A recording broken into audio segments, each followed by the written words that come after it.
Ya, pemirsa, memasuki masa tenang Pilkada serentak Kota Palembang tahun 2024. Ya, Bawaslu Kota Palembang lakukan patroli pengawasan untuk mengantisipasi potensi kecurangan hingga potensi money politik.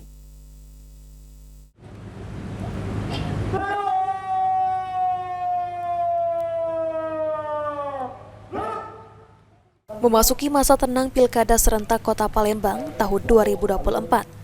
Pihak Bawaslu Kota Palembang lakukan pengawasan ketat terhadap potensi kecurangan.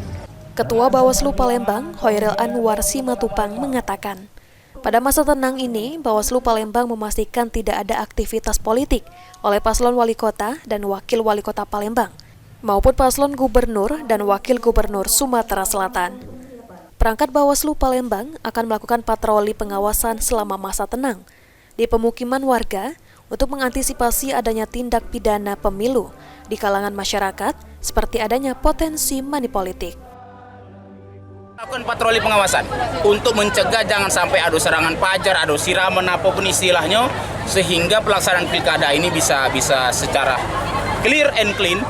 Kita bisa mewujudkan dan berharap bahwa yang terpilih adalah orang yang bersih dari tindak money politik ataupun pelanggaran-pelanggaran lain. Jadi harapan kita seperti itu.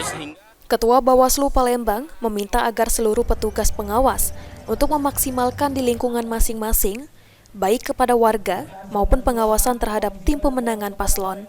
Sandi Pratama, PAL TV.